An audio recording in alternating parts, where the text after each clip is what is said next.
Welcome everybody to a look at the 13th film in the Shawscope Volume 4 box set from our video, and it is 1983's Demon of the Lute. So yeah, this is directed by Tak-Cheung, who only did one other film after this one. Not seen that one, unfortunately.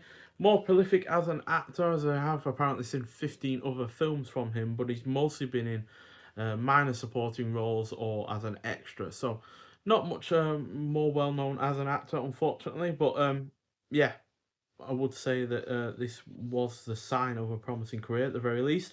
So yeah, this is a Wuxia fantasy film. Clocks in at 107 minutes long. Stars Siu-Ho, who was also in the likes of Fist of Legend and Tai Chi Master alongside Jet Li, as well as The Seventh Curse. Also stars Kara Ying-Hung, who was in the likes of The Eight Diagram Pole Fighter, Mad Monkey Kung Fu, and The Inspector Wears Skirts. And finally, Philip Kwok Choi, who was in Kid with the Golden Arm, Chinatown Kid. The only Western film I've seen him in would be Tomorrow Never Dies, where he played General Chang, and Hard Boiled. So a team of heroes come together to find a demonic loot that can annihilate anything and everything in a certain radius and destroy it. So yeah, and the way they have to destroy this loot is by getting a fire bow and a fire arrow, and that is the only thing that can destroy the loot itself, which is being wielded by a disgustingly evil kind of guy. But yeah, this is decidedly less violent and bloody effort than the prior films in this box set, which is down to this being aimed at a younger audience, which is really emphasised by the fact it's got a theme song at the beginning. It's got a very much of a comic book looking kind of title sequence. And in a lot of ways, this does have some kind of comic book characters in it. There's a character called Hawkman. He's a villain, but he's the Hawkman regardless, which flies around. Then you've got a long-armed monster. He's got one long arm that shoots out, reminding me a lot of Mr. Fantastic from Fantastic Four. Then you got a redhead demon or devil. I'm not sure entirely what it's called, but yeah, he's got a massive long lance with while riding a really cheap-looking chariot, which is not pulled along by horses like in the Roman times, but pulled along by a pair of dogs. So yeah, normal-looking dogs as well. They're not dressed up at all. So yeah, there is quite a comic book kind of tone and vibe to this, but this is barely harmed by the reduction in violence. This is due to the action scenes continually providing new and unique challenges or foes for our heroes to overcome. While the action scenes themselves are well produced and highly entertaining, we've got a horse-drawn carriage which has no horses and he's driving around trying to run over a guy. We've got the same person is also chased by a giant silver ball, which eventually explodes and reveals a bunch of the Demon of the Lute's minions, which are red-clad devil-looking kind of guys.